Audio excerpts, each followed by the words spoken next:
Let me ask you an important question. Are you listening? Because this might be the most important question you're ever asked. What are you waiting for?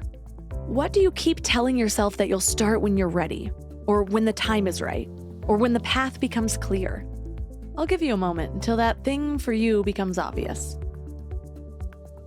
Okay, now I have another question. How long have you been telling yourself that? How long have you been putting off that dream, or that change, or whatever it is for you? Are you ready for my final question? How far along would you be if you had started the first time you thought about it? Even if you just had the idea for the first time 6 months ago, and you only worked on it a half hour a day, you'd be almost 100 hours into this goal. Do you know what you can do in 100 hours? Now, if you've been thinking about this thing for years, you probably could have done it multiple times over. Feels a little like a gut punch, right? Well, want to know a hard truth?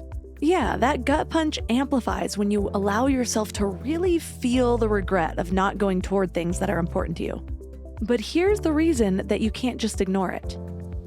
You're actually carrying that gut punch around with you all of the time, whether you're feeling it consciously or not. It kind of reminds me of morning sickness. You get really used to feeling nauseous for so long that it just is, but it's also affecting everything that you want to do and kind of don't want to do any of it. It affects your motivation, your mood, and putting off your dreams does that same thing because you're telling yourself you're not worth it through your actions. And I know that feels like a little bit of a stretch conclusion for some people, but hear me out. Because you can't tell yourself that other things are more important without also telling yourself that your desires are less important. And if your natural God-given desires are less important, you're saying that your interest in something is not worth the focus in this moment in time. So all of your moments end up stacking up with this overall trend of your energy being put towards someone and something else. And that, my friend, is telling yourself that you're not worth it. You're not worth this moment. You're not worth the time. You're not worth the energy. You're not worth the risk. So now imagine explaining to your 80-year-old self why you never tried. As hard of a pill as that is to swallow, it also sheds light on something pretty huge. Changing that mental roadblock is one of the most effective things you can do to change your life. So that's what we're talking about today. Our guest is Jodi Wellman. She's a speaker, author, and facilitator, and she helps her clients live squander-free lives while they're lucky enough to still be above ground. She named her business 4,000 Mondays because it shines light on the finite number of weeks that we have to live like we really mean it. And her TEDx talk is called How Death Can Bring You Back to Life with over 1.3 million views. And it's the 14th most watched TEDx talk released in 2022 out of almost 16,000. And she's also the author of You Only Die Once, How to Make It to the End with No Regrets. So 3 things we will learn are how constantly chasing thrills might actually be stealing your joy, how to scientifically tailor social and leisure activities for maximum joy without burnout, and a few more secret hacks for everyday happiness. Before we go deep today, I want to give you a little gift, and I want to give it to you every single day. It's called the Morning Mind Love.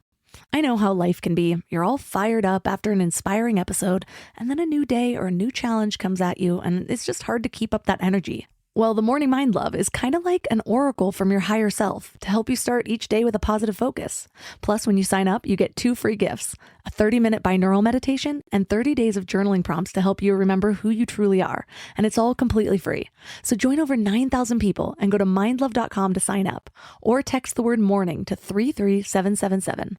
The research is so clear that when we do the conscious death reflection, which is different, by the way, than just that sort of subtle, it's called mortality salience to get super boring sciencey, but like we're going to watch the news and there's going to be death there.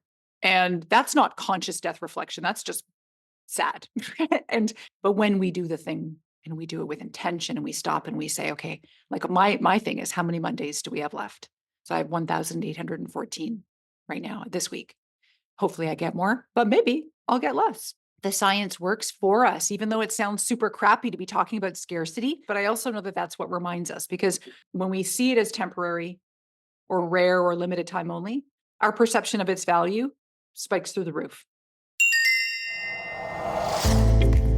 Turn up your frequency with Mind Love. Bite-sized brain hacks for seekers, dreamers, and doers. It's time to give your mind a little love with your host, Melissa Monti.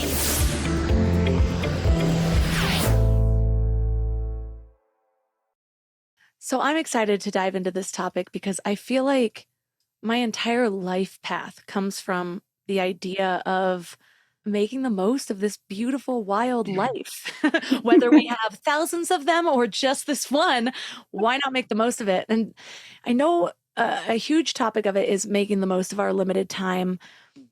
What inspired you down this path? Mm-hmm.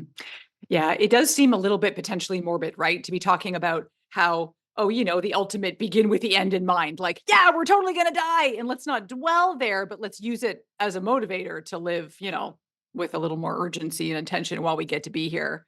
I come by it kind of honestly, like I've always been interested in this idea of the absurdity of how it's so finite. We work hard. Most of us do, many of us do, to try and work on our lives and our bodies and our souls and all the parts of us. And then it's just a bit bizarre and odd that poof, all of a sudden one day we won't be here. But we try our best until we go. So that was always odd to me. But I witnessed something that I didn't expect. So my mom died in her late 50s. She had a heart attack. And it wasn't the grieving that got me about her. It was that she died with so many regrets of things that she wished that she had done. And I saw that, and it was like this massive wake up call about, whoa, whoa, whoa. Not only that life is short, like that I could maybe die at 58, knock on wood that I don't, but that I don't want to get to the end and feel like I have a whole, laptop full and drawers full and ideas full of things that I didn't take action on.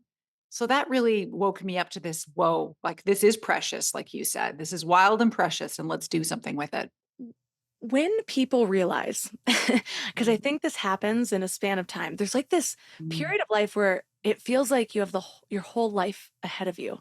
And then all of a sudden, for me, it was almost like, oh my gosh, wait, I'm not getting any younger. Or it was, I think it also followed living a period of time where I actually started to get a little more responsible. Maybe that's a good thing, maybe it's a bad thing, but like in my 20s, I was just thinking about that evening, maybe that weekend if I was really thinking ahead. And then I shift to like, okay, I'm wasting my life with all of this. And I start getting responsible, paying the bills, going to a job. Yeah. But then it's like you realize you've been living the same day over and over again, even when you're making the money you wanted to be making, you get the raise or whatever. Yeah. And so all of a sudden it's like this different crisis. It's all these shifts and people Right. don't necessarily know, wait, I thought I was going the right direction. Is this the right direction? Oh, I love the way you've just put this because you're so right. And there's actual science in the psychology research is clear that our perception of our time horizon totally changes our experience, not just of our values at the time. So you're right. In our 20s, it's like, where's my next drink? And then when we are older, we do tend to value different things and we are aware of time differently combined with what you said. And I'm glad you said it because we get responsible and we get routines. And then we do the same routines. And that's when we become, I call it like highly functioning zombies, where all of a sudden it's like, how do you tell the difference between Tuesday and Wednesday? I don't know anymore. We become an autopilot and we take life for granted. So it's this weird thing where we're more in tune, where we're like, holy shit, my time is limited. I want more from it. But then we're also busting ourselves because we are aware that we become a little attempting to be too efficient, too in control. And we're aware. And then we get scared, like, am I squandering my time? So you've just articulated that tension, I think, so well. And it's tense, isn't it? I know, especially because I think that one's the scariest because, like I said, it begins with thinking we're doing the right thing. I remember actually having a point in time where I'm like, oh my goodness, routines are saving my life. Yeah. I've been really avoiding them and resisting them, and now it's the best thing ever. But then again, it was like that routine zombie. And you have a saying where if you're not green and growing, you're ripe and rotting. What does that mean? most humans have a need, not just for novelty, but to be learning and acquiring new information and somehow exposure to something that opens our eyes up to whether it's ourselves or at least to other new pieces of information. And some people, you're like, no, I know some people who could care less if they ever learned a new thing again in their life. And we all have thresholds and preferences. But this idea about everything in life is about change. And like you can look at anything in nature. If it is not budding new leaves, or if it is not literally getting bigger, what it's a signifier of is that it is actually rotting and dying.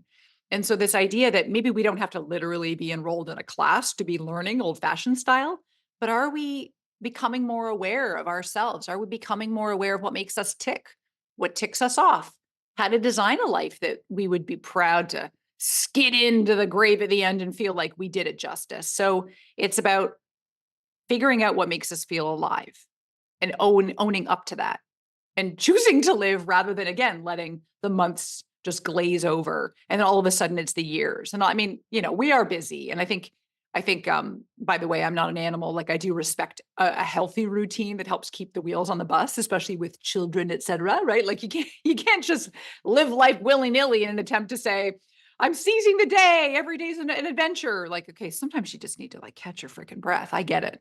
But it's about exposure to new things that for most of us, that's oxygen. Routines still save my life. I would die without my routines. I love them.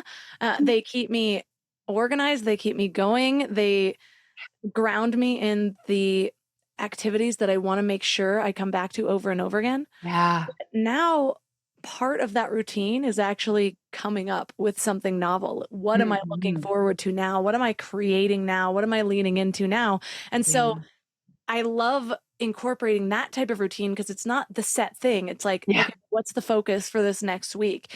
Even with my meditation, that's a routine, but I will, when I feel like that's getting stale, I'm like, okay, well, now I'm going to do the Silva mind control method. That's what I'm working on the next month. Now I'm going to do only mantra meditations. That's what I'm working on the next month. And so it keeps it exciting to come back to over and over again. And I feel like I'm growing with it, even if I'm not doing the exact same thing every single time. Melissa, you just nailed it. I love that so much. So you've also highlighted, I think, the distinction between, in some ways, like rituals and routines. And I know it might sound like semantics, but sometimes in life we do things that are rituals, which, by the way, are really usually good, healthy things that add to our well-being. Some people are like, it's like a religious experience, the way they make their coffee in the morning, or hypothetically speaking, some of us, it's like you said, your meditation, it's special, it's sacred. There's some, sometimes family holidays, like special times of year, there's a ritual we engage in. And I'm not here to say that we need to detonate each and every one of them for the sake of novelty. You nailed it. Recognize what's special and what anchors you and what brings you joy and well-being and all the great stuff. And like you said, when you sense it's stale, you use the perfect word. We don't want stale lives. We want there to be freshness, and that's okay. And all that looks like is maybe it's just doing a little shake up of the workout routine or the drive to or from work or daycare, just to take a different route, see what's there, or try a different restaurant, or maybe it is something in any of the things that we've got on seeming autopilot. Every once in a while, just be conscious and say, what could I do that's a little bit different? Do I change my breakfast just this one day? Now I get pretty religious with my breakfast too. And I also come from a history of eating disorders. So we don't want to mess with our food schedules too much sometimes, but that's a good way to play too.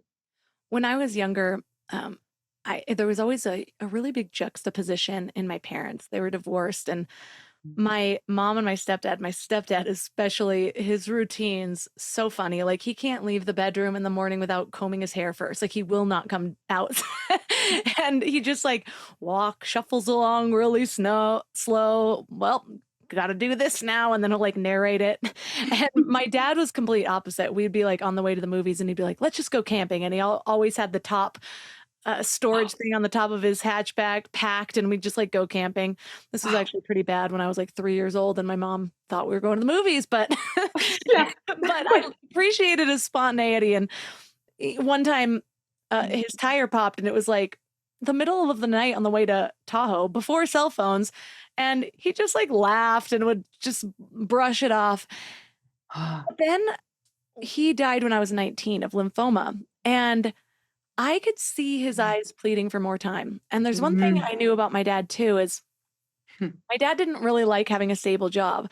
And Mhm. so he didn't make a lot of money. He just did kind of this side thing, but then he'd have these business ideas. And one of the stories that I ended up adopting from him was hearing my mom always say, he's always into something new, but he never follows through. He's always into something new, but he never follows through. And I think that was true for him. I don't think think he had undiagnosed ADHD, like, and so it was just a whole thing. And so I saw what it looked like to actually live into the moment, but maybe not to have the self worth Mhm. that you deserve to do something big in this world. And it took me a long time after he passed to really put that together. But I know that you also had a story of discovering your mom's unfulfilled dreams. Mhm. Tell us about that.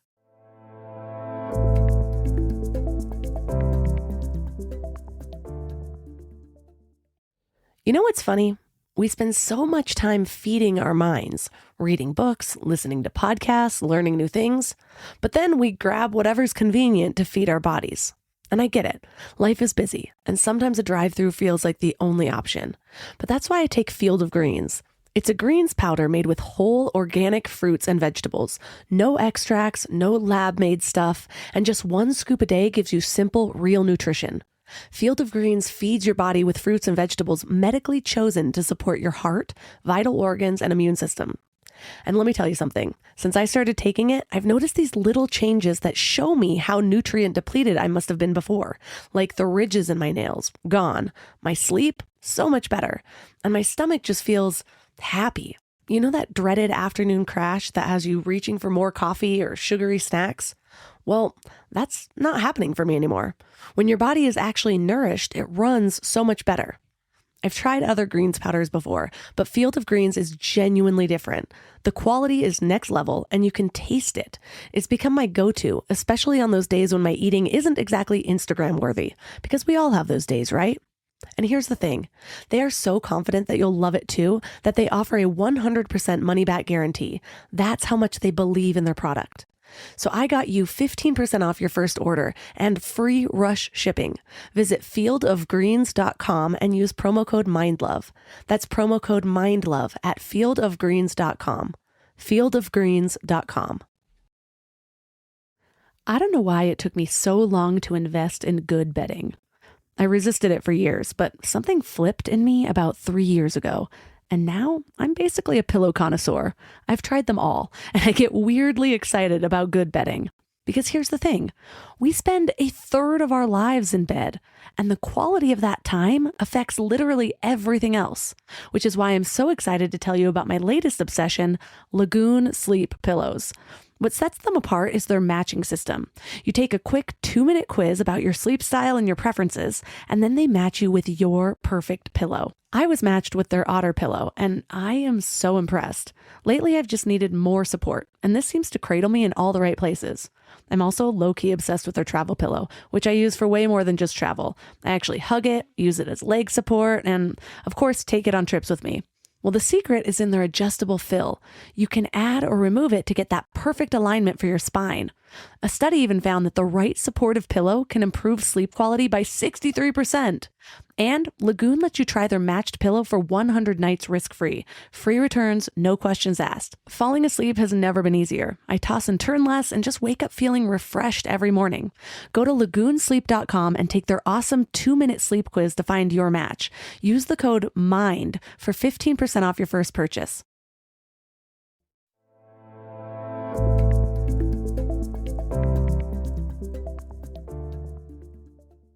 But I know that you also had a story of discovering your mom's unfulfilled dreams. Mhm. Tell us about that. Mhm.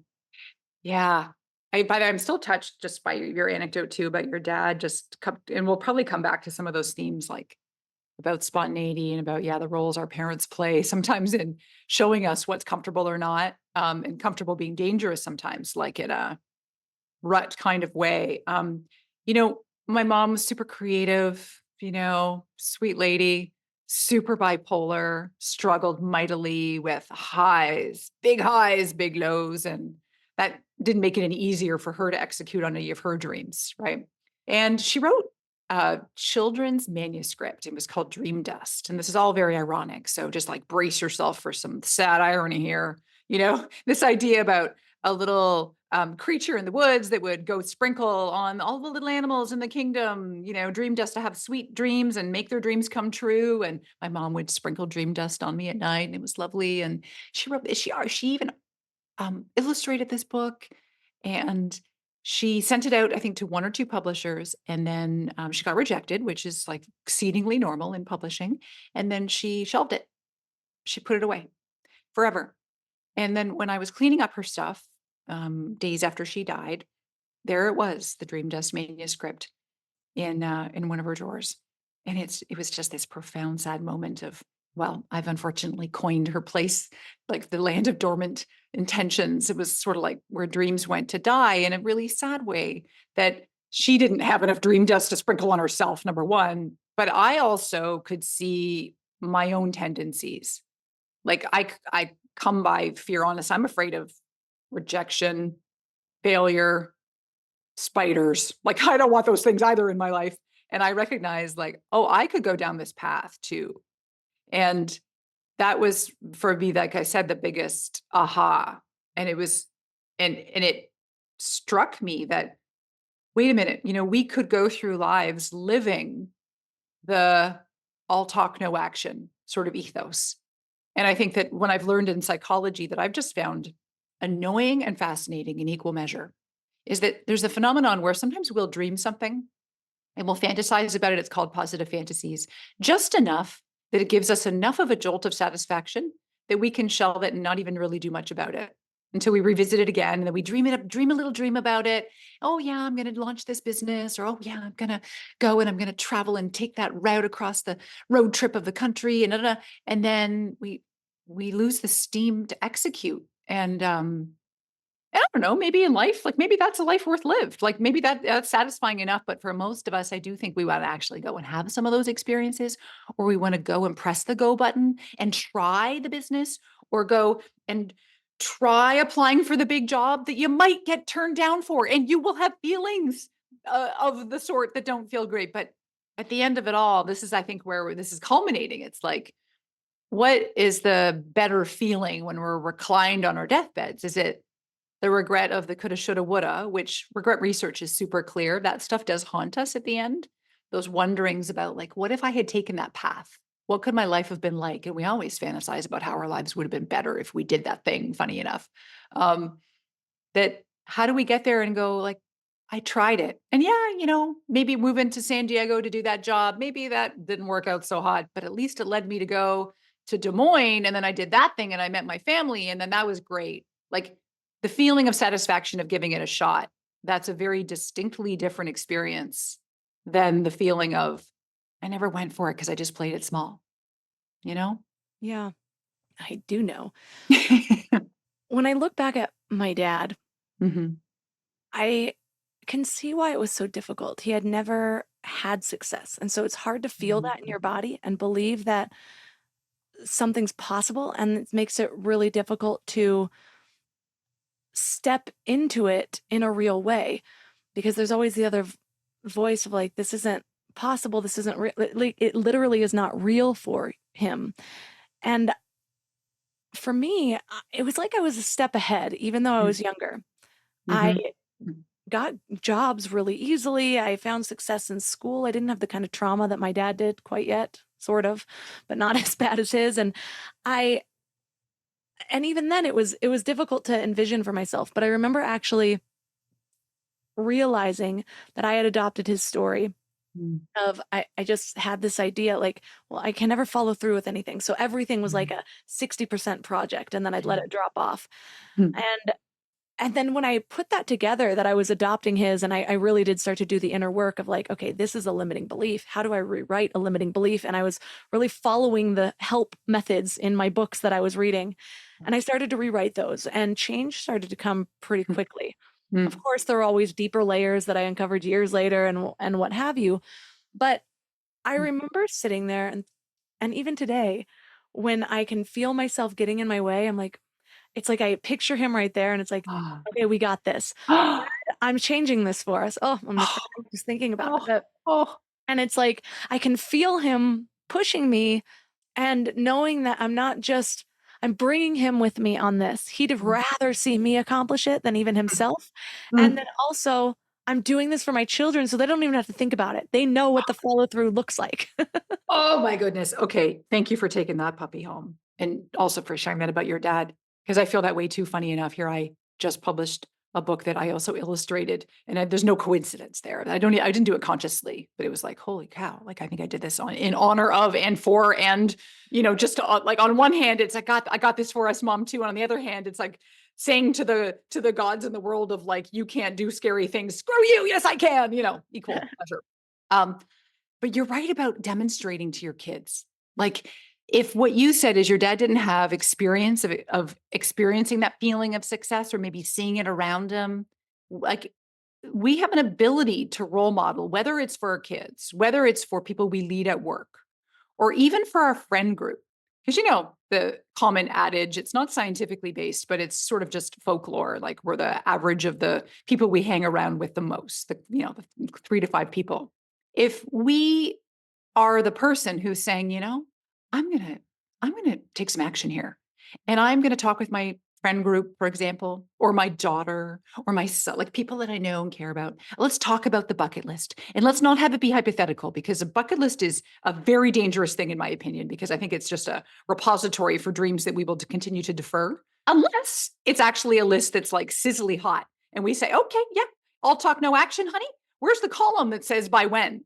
Or where's the column that you're allowed to drop stuff off the list? Like, we're never going to live long enough to do all the crap we want to do, I wouldn't think. But are you the person that demonstrates it for your kids, for your friends? Are you the person that gets your friends together for brunch and you're like, guys, what do we want to, like, what do you want to make happen this year? And let's not get to the end of the year and be like, oh, yeah, well, I guess I'll do it next year. Like, what's one thing? And we can hold each other accountable. It's not your job to do that for your friends, but you know what? You don't even need to be that explicit. You could just be the one getting up and getting out and living. So my husband and I moved most of the year to Palm Springs in California because we just needed to escape the Chicago winter.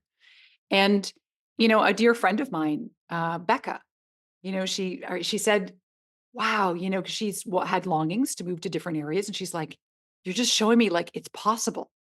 Like these are things that we think about. Oh, other people do it. Other people pick up and move. You can do it. It's not easy. It's just a ton of administration and it's really annoying, but you can do it, right? You could change your job. You could go back to school. Imagine that. You could start over in a new industry. Yeah, at the bottom of the totem pole. But again, wouldn't that be worth it to give yourself a shot at more joy, to start off as an intern, even in your early 40s, just because you meant like, I've always wanted to be a graphic designer and I didn't want to do that other thing anymore. And I'm willing to pay my dues again because I get to go home satisfied. We get to do things even if they don't seem easy, especially if they don't seem easy. You're getting me all worked up over here, Melissa. I'm always worked up. I think that is the biggest thing I even got from college. I didn't get a lot from college, but I was a huge party girl.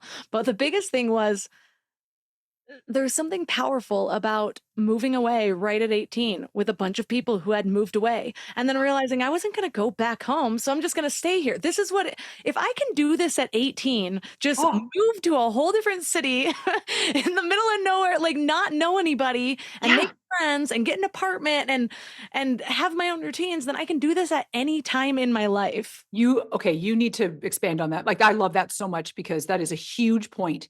We don't know anything and we're barely sober at that age and we're somehow figuring it out. Why did we get so rigid in our 30s and 40s and 50s and so on, right? Isn't that funny? Exactly. We've already proven to ourselves, I did that thing. Maybe it's because I was like, we're totally naive and we didn't even know, but you know what? We got this. And it's like, would we regret it at the end of our lives if we didn't do the thing? Probably. In the case of my dad, he didn't have a lot to begin with. And so really there was only up to go. It was like he wouldn't have been losing anything if he really pursued his dreams. For me, I sort of destroyed my life and didn't have a lot of options. It was like, okay, well, I'm not going to go applying for jobs like this. It pushed me into entrepreneurship. But for you found success in the corporate world. And a lot of people that I work with now are in that position Mm. where it's not like they're building from the rubble. They built this whole life of security and success, and they were working their way up this ladder, and then they Yeah. got there, and it didn't feel like they thought, and they're just thinking, is the next milestone going to feel different? And then after 12 of them, they realize it's not. It can't. The 13th milestone is not going to be the one. None of the other ones were the one. Tell me about your transition there, how you what was going through your mind, and then how you actually weighed those options to realize that starting your own thing was a better choice. Oh yeah. Yeah. This is a very important part of my life where I found myself super stuck. So I call it sometimes like, oh, the trappings of success, like wah wah, like, okay, yeah, I think I was doing well, but I was just so bored. Well, okay, it was my experience at the time, but I was then so unsure of what to do next that instead of trying to, handle it like an adult who is like highly functioning, I then slipped into the decade of eating disorders because that was my warped but trying hard way of getting control over a life where I didn't know what was next and I felt creatively thwarted. And, when any one of your values is stepped on, you don't feel alive. And for me, creativity was a big one. And I just didn't know what I needed and wanted to do. And I admit now that I was just hoping to be saved. Like I just thought, so I was like, oh, a headhunter is going to swoop in and pluck me out of despair. And that's going to change the trajectory of my life. Yeah, you know what? Fuck that.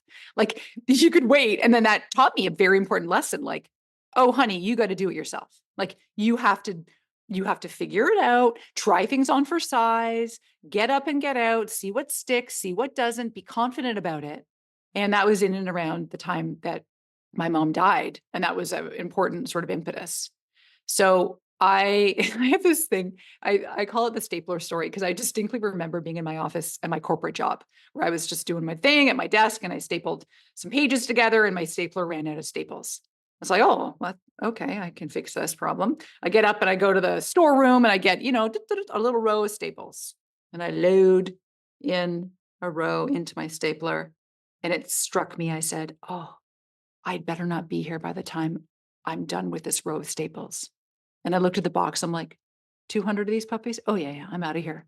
Okay. So then what happens is I go about my life doing absolutely nothing to change the situation. A year goes by. I'm stapling papers at my desk. My stapler runs out of staples. And I feel like I karate chop myself. It's like, what am I doing? And unfortunately, my stapler ran out. The same story. I'm like, I better not be here by the time this new row of staples gets exhausted. And I didn't do anything about it. And so I tell this story of woe. Maybe it's a cautionary tale for those of your listeners listening in about like, hey, I get it, but also we do have to buck up and maybe try and figure it out and get some help if you need it from therapy, get a coach to figure out what you want to do next.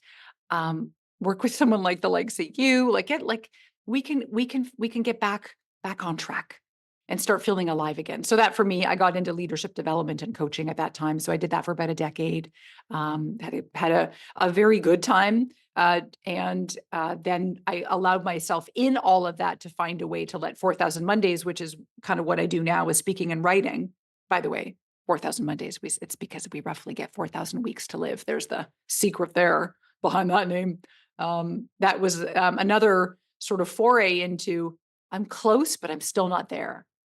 Do you know that feeling of like I broke out, I did my thing and I was still feeling, but I still felt like, but I have this idea. I want to talk about mortality, but not like a total weirdo, ideally. And how do I do this and somehow not get kicked out off the stage? How do I do this and somehow still not repel people and keep some friends? And anyways, the journey was important. And it was, I think sometimes we have to go through those long winding roads in order to get to the clearing that we've maybe even cleared ourselves. Yeah. I love thinking about death, but I've completely rewired my relationship with death and what I think happens. And I have no idea for sure, but I have all these ideas and they're magical. So Can I ask you about the rewiring? Like what led to the rewiring? I just went deep into spiritual study. I grew up in a religion that honestly, even though death was supposed to lead to heaven, it sounded terrifying to me. I'm like, how am I supposed to it makes zero sense that I'm going to be sitting up there in heaven, but apparently my grandma's like being tortured by all of her biggest fears. For like, there's no possible way this doesn't make sense. And so, just studying Ram Dass and Eastern religions and Yogananda, just a lot of different things, and understanding how all of the religions, what they have in common and what they're really saying when you're not taking it so literally. And what I've learned from plant medicine, really, I think I would not have been able to feel it, grok it, as they talk about in the book, Man's Stranger in a Strange Land, that like embodying version of understanding, if it weren't for plant medicine. But it really feels like you hit that place and it's like, oh, this is death. Oh, I love your sort of spiritual circuitous route, and you're touching on so many cool things, I think. Like this what I'm gonna recoin, not just in my mind as I'm listening to you, like just a radical acceptance. Um it may not feel radical to you, I don't know, but I'm hearing it like, yeah, like this is what's happening. And the research is so clear that when we do the conscious death reflection, which is different, by the way, than just that sort of subtle, it's called mortality salience to get super boring sciencey, but like we're going to watch the news and there's going to be death there. And that's not conscious death reflection. That's just sad and potentially scary. And it does other things to us psychologically that are not usually that productive. But when we do the thing and we do it with intention and we stop and we say, okay, like my thing is, how many Mondays do we have left? So I have 1,814 right now this week. Hopefully I get more, but maybe I'll get less. And that's the thing about stopping and thinking about it and thinking about how precious our life is, because this is where the science works for us, even though it sounds super crappy to be talking about scarcity. Like, I ain't no fool. I get it. I'm talking about, I'm like using the threat and the countdown of death in order to motivate us. But I also know that that's what reminds us, because when we see any kind of item or asset or thing, when we see it as temporary or rare or limited time only, our perception of its value spikes through the roof. And that's exactly what we need to do with our lives, because otherwise we take it for granted. We do the thing, which is, it's very comforting and delusional, which is, oh yeah, I'll get to do that later. We just defer and we keep thinking we're going to have time to live these fantastic versions of our lives, the dreams that we want to maybe think about. We put it in a holding pen that's like later, but I'm sitting here like, well, wait a sec. Like, who are we to think we're even going to get later? Because we all know the stories of dying prematurely or of getting to retirement and just not being able-bodied to get to do the walk around the island you wanted to do or whatever, and I'm not even worried so much about the life that is going to come later that's going to suck because you left it all till the end. I'm actually more concerned about the life you're living now. That, like, don't we deserve, in light of the fact that it's scarce and precious and amazing, don't we deserve to just get up at bat or go onto the field? Any metaphor we can find here. Okay, Melissa, just like get on the ride. I mean, like all the things, like play, show up, do it, give it a go, fail fantastically. That's the thing I'd love for us. And also I'd love for us to not have a life that's stacked, backloaded into retirement, that maybe we unfortunately die prematurely.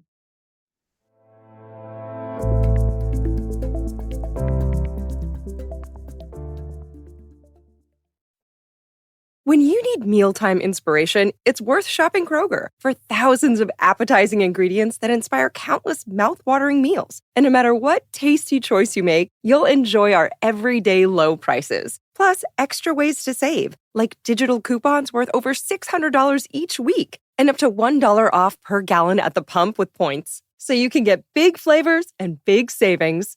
Kroger, fresh for everyone. Fuel restrictions apply.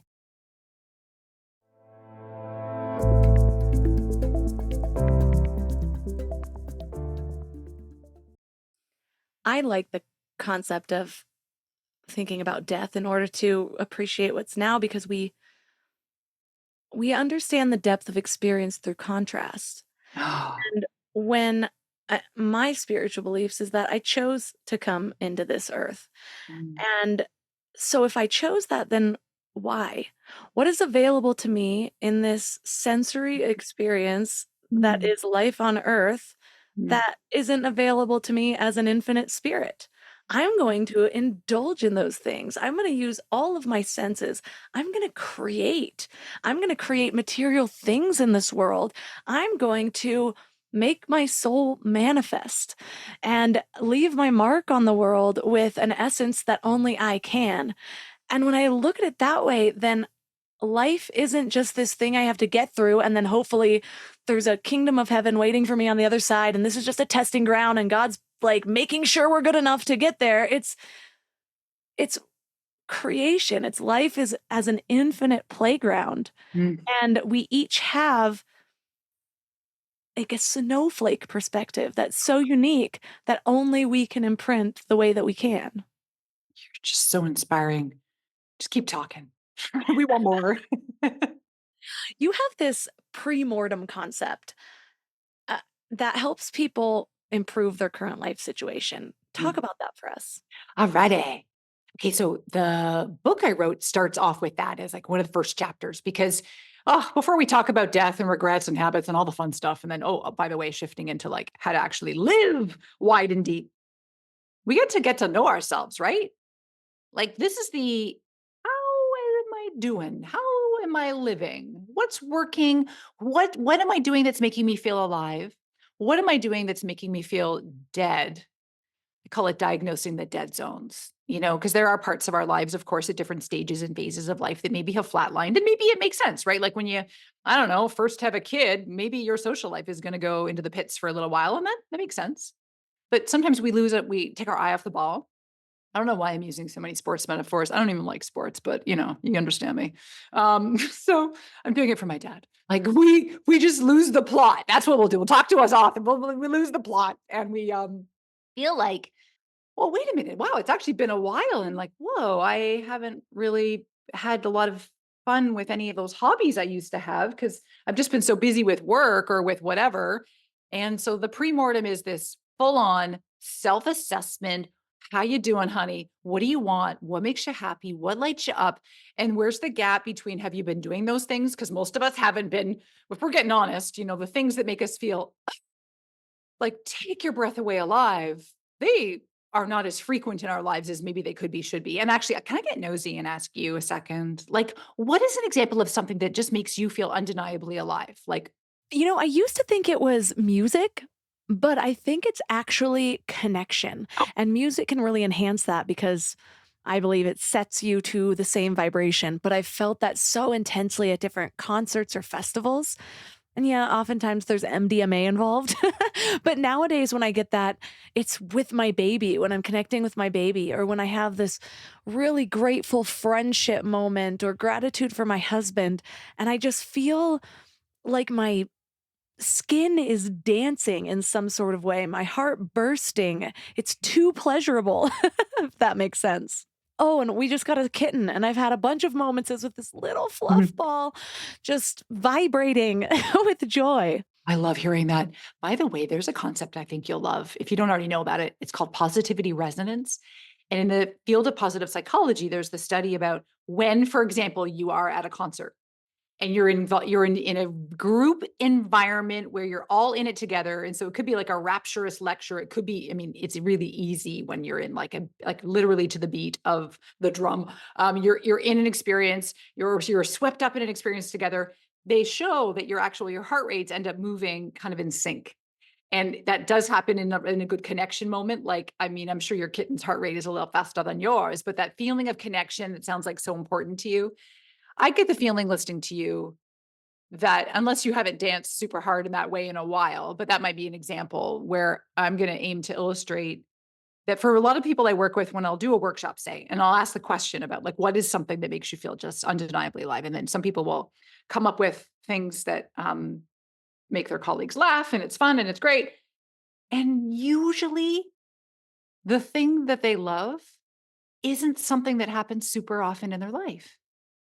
So whether it's that someone would say, "Oh my God, I love painting," and they talk about it, and you can tell this undeniable life going on, coming out of their eyes. And it's like out of every orifice, they want to paint. I'm like, oh, tell me, when was the last time you painted? And then there's that wistful look. Well, it's been a few years, And so this to me is opportunity number one, right? It's like identify something that brings you joy. Even if it's the weest little thing that we will underestimate, like having your kitten curl up in your neck, which actually is not wee to me. I'm a cat girl, so I'm with you. Having a moment, often some people are really into nature and it's like, oh, just watching the birds sit in the trees. Or for some people, it's, writing a letter to a loved one that they can just pop in the mail and let them know that I was thinking about you. Whatever the little thing is, whatever the big thing is, because it could be, I come alive when I'm in a new land and I'm in a new country and I'm learning the new language. Great. Maybe that's less frequent in your life than going in the backyard and watching, I don't know, the sparrows do their thing. But then back to the idea of designing our lives, because they're short and they're sweet. What if it meant that if you knew that you had a list of things that you love to do and you just said, wait, when was the last time I did that thing? Oh, it's been a while. I could fit that in on Friday, you know? Like that's just being conscious and it's being super deliberate about how we just, like, let's be honest. Life can be super tough. We just have to rig it. We have to rig our own happiness and it's totally riggable. One of the things that lights me up is my old yoga studio from Santa Monica. Now I live in a small town. We don't have that kind of yoga studio, but I just went down the mountain and I created a whole self-care day. Like on my way to LA, I stopped halfway at this place called Temple Radiance that had like the most incredible 2-hour massage. And then I got into LA, had dinner with my friend. In the morning, I went to my favorite yoga studio and it's like the hot candlelit with epic music that's loud and you just go into your own flow. And then I went to my favorite breakfast place and went to this compression lymphatic thing at some wellness social club. It was epic. I did like 9 things in a 26-hour period. And I got back and I was like, that was the best thing I could have done. And so I told my husband, I was like, I need to do this once a month and I'm going to have another 26 hours of self-care. And so I'm doing it again in 3 weeks from now. I know that we have to build in these moments. And so part of that is being aware enough of identifying this was one of those moments. How can I build it in? Not in a stressful way, not in a, oh, but I don't have enough time, because I think that's what happens. It's like, well, how can I do that? Like we immediately think of the reasons why we can't, the reasons why we haven't, start feeling bad that we haven't been doing it instead of just immediately leaping forward. I'm just better at that nowadays because I know that dread that I had for so long of sitting on ideas. And now I'm so in tune with my inner voice. And I think it's that contrast. I spent so long numbing that out that now I'm like, there it is. I'm not going to ignore you because I don't want you to shut off again. Yes. I'm just going to, and the more that you're just like leaping into it, it's like constantly guided. Just go with it instead of all the regrets and all of the second thoughts and all of the resistance to the flow of your own life. Oh gosh, your stories are so fantastic here. You just said something, because I love the play on words, even like going with the flow in a way. And you said you've got this, like, I'm aware of this thing. It's like awareness, intention, and action, right? Like to become aware. How am I doing? That's the pre-mortem, right? Like, how am I doing? Where are things awesome? Do more of them. Where are things crappy? Do less of them, change it. But like, and then the intention is like, what do I want? You seem in tune with the things that you know you want. And then your leap time between awareness, intention, and action is just super brief, especially, compared to your husband, who's a slower mover. I think there's going with the flow, to me, can work for you or against you. And I just caution the difference. Like yours is epic and fabulous. And I think you're just this inspiring case study of don't want to be the slow-mo life. I want to go for it.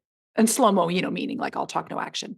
There's another version of the flow. And I think of it, I've called it before, like riding down the lazy river of life. And that's where the current takes you. But it's not because of what you're doing. You're in tune with, like you said, your intuition and what you want, and you're aware, and you're making these things happen. The other version is when it's like, do you ever feel like, your life is happening to you? And sometimes the things that happen to you are okay, like, oh, this job landed in my lap and I did it for 7 years and it was okay. But if I had chosen my own way, I might have chosen something better or different. Or, sometimes it's your friend group that just happens to be geographically determined, which can be great. Or sometimes it's like, I don't really know if they're my people. I don't really feel filled up when I come home from hanging out with them, but they're there and I go through the motions. So that's a different version of doot, doot, doot, doot, doot, like lazy river of life, where sometimes we do need to pause that flow and be like, wait, it's okay, sweetie. Like you got here, you're here. What would you like now? Because you could steer your dinghy, I don't know, or maybe there's a more fun vessel than a dinghy. I don't know, your speedboat or no, your yacht.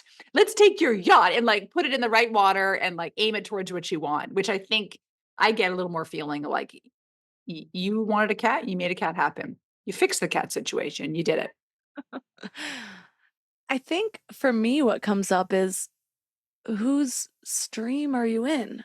Is this Mhm. your own flow that's created from your energy and your dreams and your desires? Mm. Or did you get sucked into the current of society? Are you just going with that the one stream that everyone's collectively agreed on, that this is the way to success and this is what you should do and should be? And when you realize you're in that river, then it's like, get out. Oh, People are peeing all over the place in that river. there's E. coli in here too. Yeah, So good. you and I think part of that is it's just like the what I mentioned of like being in the moment and being like, this is one of those moments that I need to make sure I'm repeating often. How am I going to make a Mm. plan for that? Let me look at my schedule. Mhm. But at the same time, like you said, people are really captivated by nature. And when I first started dating my husband, Mhm. we would be driving down the mountain because I met him in Big Bear. Then we moved away and came back, but we'd be driving down the mountain and he'd always pull over to like look at the view. Mind Mm. you, I'm like in my 20s and I'm thinking, I didn't know anybody that pulled over to look at the view at that age. You know, we were like looking up the nearest liquor store. And so I was really inspired by that. And I think he's instilled that in me over time of because I thought I'm like, why am I not inspired by nature? And so I started to notice and I'm like, oh, I am. I just haven't been allowing myself to see what's already here. And Mhm. that happens a lot in my life in general. There's Mhm. moments with my kids where everything's crazy, but then like one of them's laughing and I have to stop. And it's like I take this internal snapshot. Like right now, Mhm. everyone's smiling. I just Mhm. surrounded myself with people that I love, or Mhm. I'm doing my work and I'm like, oh gosh, that was an hour block of flow. And I'm living into my purpose and I'm helping people. And people just don't stop to take that little snapshot of like, I'm on the Uh-huh. right track. I'm saving this. Oh, this is steering me this way. And it reminds me of something that you talk about is just finding the awe in your Yeah. everyday moments. Uh-huh. Yes.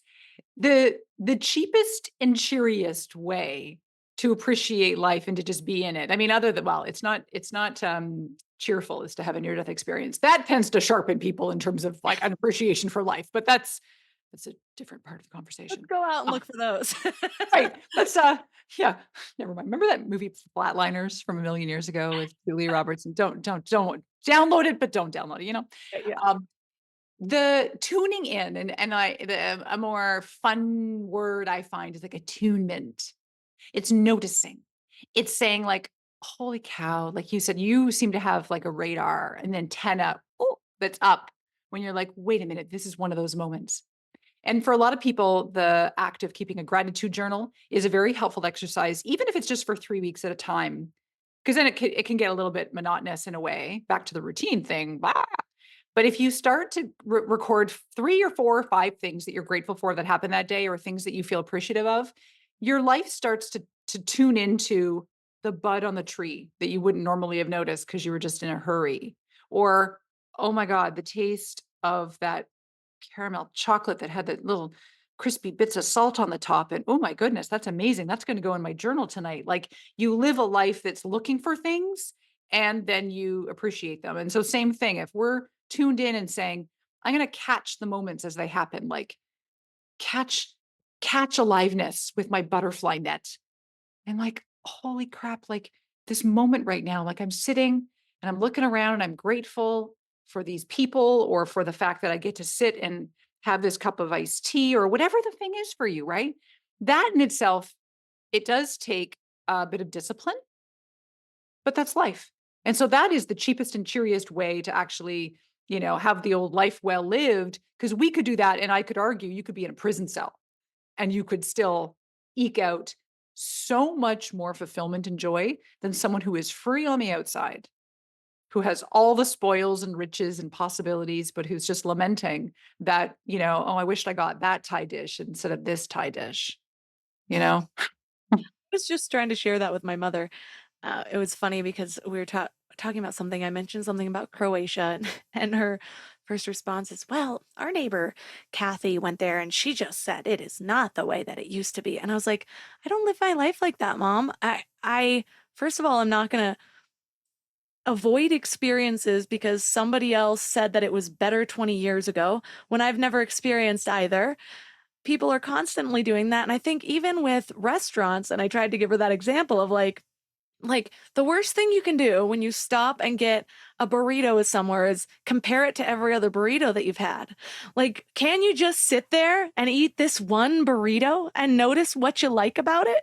What's unique about the ambiance? Oh my gosh, I will never eat Mexican food again the same without thinking of your voice. This is so right. You're so on. Yes. Like, be in it right now. And like, dare we even say, because I want to make everything extreme to illustrate the point, like, again, back to like life being short. What if it was your last meal? That would be the best freaking burrito you'd ever had, because you're going to savor the flavor, although you'd probably be very nervous about your pending death. But anyways, yeah, appreciate what in that moment. I love your lesson. One of the things you talk about is rather than just expanding our experiences, actually deepening them. Mm.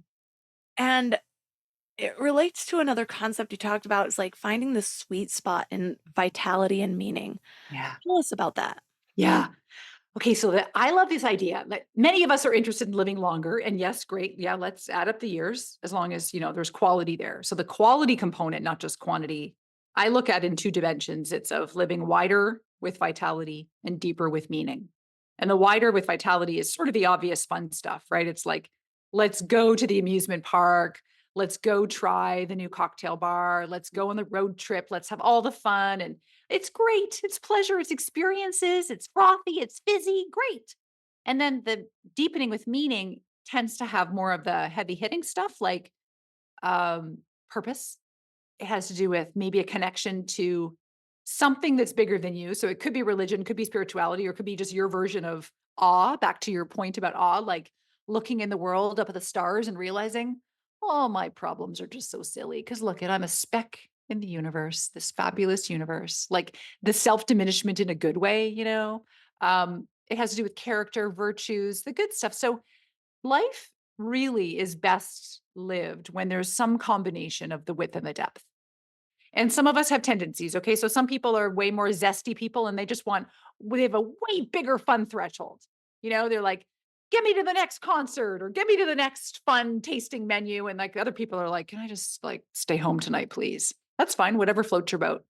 Same thing around meaning. Like some people are like, I only feel like I am coming alive if I am volunteering for 38 hours a week. And some people are like, oh, well, I love when you do that. That doesn't matter as much to me. And there's no judgment about any of these ways to live. Like, and I want to make that super clear because I talk about astonishing aliveness, like living to the point where you feel astonishingly alive. But I'm not trying to say that there's a model that you have to follow. Like it has to involve X number of trips a year, X number of nonprofits that you found, X number of, back to the burritos, whatever, right? But what is that sweet spot? I think this is where we do the pre-mortem and where we do the check-ins along the way and kind of do how am I feeling? If I just pause for a second and I look around and I go, okay, how am I doing on vitality? If I had enough fun lately, if I felt like I've been showing up and kind of, life's getting lived around here, or am I in a phase right now where I'm like, all work and no play makes Jack a dull boy, from The Shining. Like that is the assessment we can take. Same thing about meaning. It's like, am I feeling right now like I'm connected to purpose or other people? Or am I just out there kind of having, to be quite honest, a little bit too much fun? I mean, you may say there's no such thing as too much fun. That's fine. But are you offsetting it with some meaning? So those are the moments. And I listened to one of your podcasts recently about, there was somebody, and I forget her name, but she talked about being like clued into food signals in the body. And I loved how she referred to this idea about like, how badly do you have to pee right now? And that idea, but like we all just sort of, we intuitively know, do you have to pee or not pee or how badly, whatever.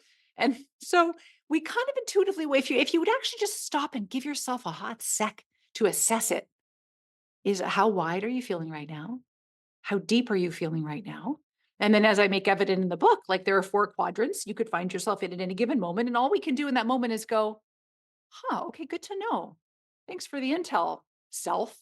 Now, what do I want to do about it? If I said I'm feeling a little bored and I want a little more fun, okay, well, that's cool. Like, what would be one thing I could do to make a plan within the next, week to zhuzh up the fun a little bit? And then we change the trajectory of our lives just like that. When I was younger, I went for the thrills. Mm. And like I got certified in skydiving. I did risky things quite a bit. Like I lived a whole year like the movie Yes Man, where I just said yes to everything. And I had just moved to LA. So one example is I remember I also had an intention to go to a different restaurant every single day my first year in LA so that I could get to know people, and I would like sit at the bar and meet the bartender. Met a lot of good friends that way. But Oh, I realized it was like 11 p.m. I hadn't gone out yet, so I went to this place Jones's in Hollywood. That's like a celebrity hotspot, and I saw the guy that plays Aiden on Sex and the City, John oh Corbett. yeah. And Yeah. then his manager came and hit on me. Then the bar was closing. We were going home, and I just kind of turned to them. They were waiting for a cab, and I was like, "Do you need a ride?" And they're like, "Okay." So then I gave them a ride home to John Corbett's house, and then he's like, "Do you want to come in?" And I remember being like, "I'm so tired," but then I was just like, "Yes," because I like had to. Ended up being there till like 4, I, and I was like, "What?" And so many nights were like that where I was just like unfolding into it. But some of the situations I got myself into were pretty sketchy. Some of them were phenomenal. And then I remember the learning. I had just gotten certified in skydiving, just bought a new package, and the guy that packed my chute regularly died because his chute didn't open. And I decided never to go skydiving again at that moment. And it really created like this self-reflection of what am I chasing? And Mm, and I started looking at it as a different lens and actually realizing that as fun as these thrills were and as many stories as I had, mhm. I was actually making it harder to enjoy everyday moments. Oh, And what I found now in this version of me that does love my routines and loves noticing, and I want a sensational life, and I always have. But my definition of sensation now is how can I use all my senses and be completely immersed in this life right here, right now? And so I love creating experiences. Like when I have meditation moments or take a bath, I'm lighting candles and playing music and dimming the lights and having a bite of chocolate right before I get in. And I'm hosting a retreat in September, and I'm like already thinking about what do I want them to smell when they come in? What sensory experiences are we going to have when we're coaching? How can I get them into this moment? And so it's just a different version of that sensations, but it's again coming back to what is here right now, not something that I'm chasing yes. and risking my life for. Oh God. Okay. I can just barely contain myself here. Okay. The thing you're talking about, I don't know why I feel the need to name it scientifically nerdier, but there's this thing called hedonic adaptation or the hedonic treadmill, right? Where we acclimate pretty darn quickly to the good things in our lives. Now, the good news is that we also acclimate to the bad things. So, it's helpful to know that hardship we can find a way to make peace with over time. But when you're having a life of thrills, you're going from one movie star's place one night and doing all the things because that's what a life of yes might open up for you. It does create an upping of the ante of joy, of experience.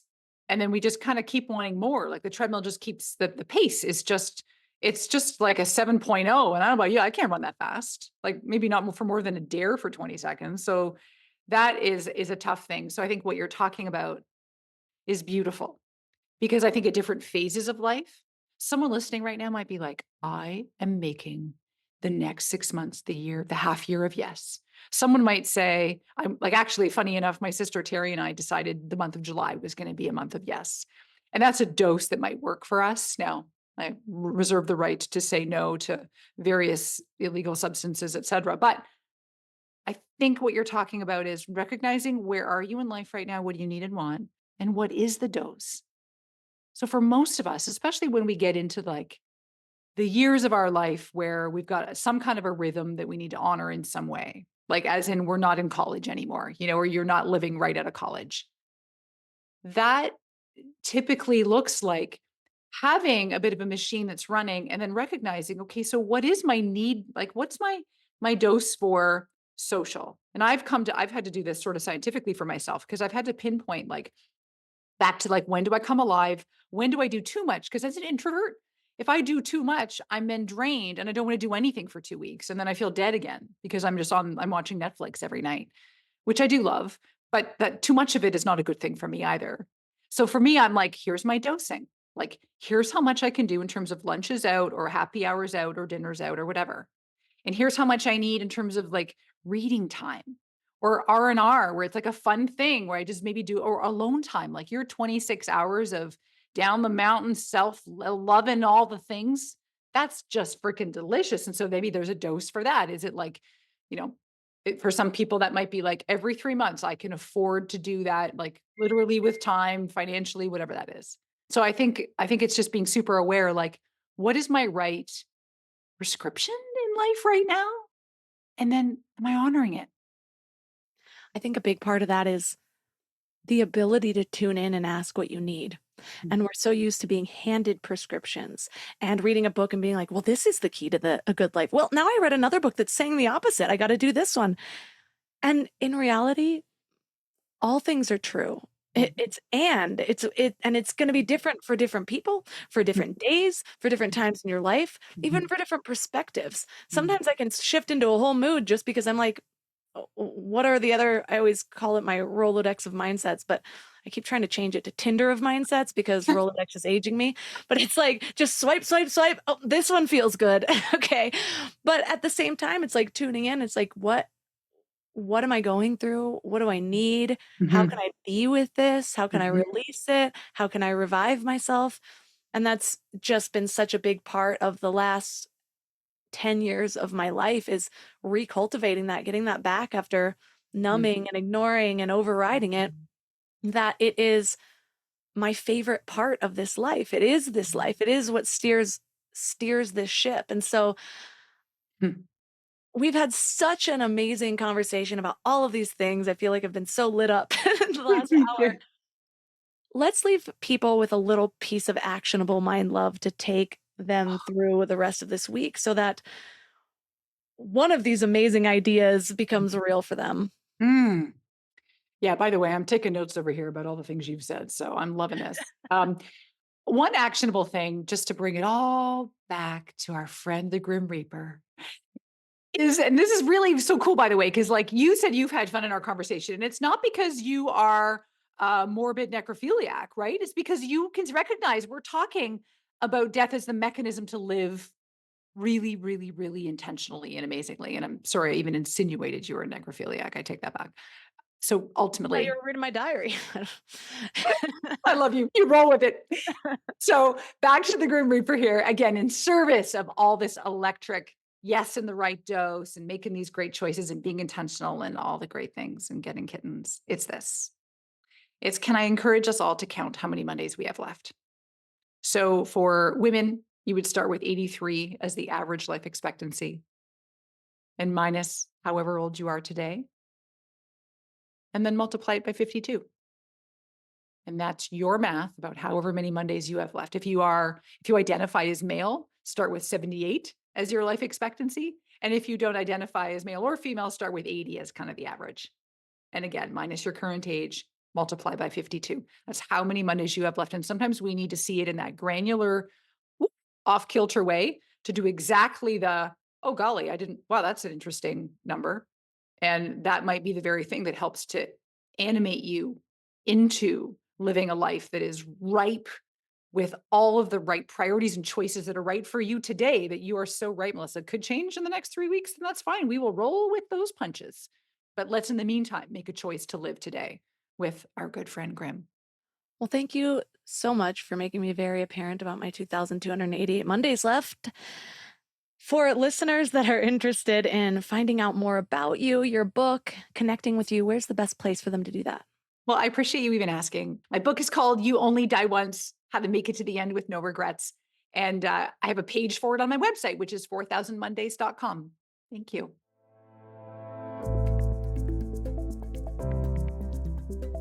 All the links for this episode will be at mindlove.com/363. Your challenge for this week is to try to count how many Mondays you think you have left.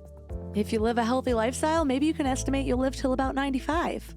Or if you're like my stepdad, who constantly says, I'm lucky if I have about 10 years left. And he's been saying that for the last 20 years, and he only just turned 70. So I don't know what your mindset is, but you do. So estimate how many Mondays you think you'll have left. It is very motivating and inspiring to see that laid out. You can even ask ChatGPT to make your life easier. But then see if you can start making the most of each day, really remembering that each day is finite. How are you spending it? Are you doing the same things you did yesterday? Are you thinking the same thoughts you did yesterday? If so, how can you mix it up? Create something new. That is what you're doing in every single moment. You are creating your life. And when you bring a little more conscious into it, you realize the power that you've always had, that you've been letting slip through your fingers. So if you need a boost, reach out to me on Instagram at mindlovemelissa, and I will give you a personalized pep talk. You can find all of my amazing sponsors at mindlove.com/sponsors. There's excellent things coming up. As of recording this, we have one spot left only in the Mind Love Retreat. You can check that out at mindlove.com/retreat. It's going to be absolutely epic. My goal is for you to live your absolute best life while at this retreat, so you come home a changed woman. So again, mindlove.com/retreat. Also, our very last round of soul strength activation for the year is starting at the end of the month. If you are interested in becoming absolutely clear on who you are and what you want out of this life, begin to align your life to do more of what you love, and then expand your mindset so you dream bigger like you did when you were a kid, this program is for you. Reach out to me on Instagram at mindlovemelissa. Just send me a DM that says SSA and I'll take it from there. And that's all for today. So thanks for giving your mind a little love today, and I'll see you next week. Thanks for tuning into Your Higher Frequency with Mind Love. Head to mindlove.com for a free gift to keep your vibes up until next week.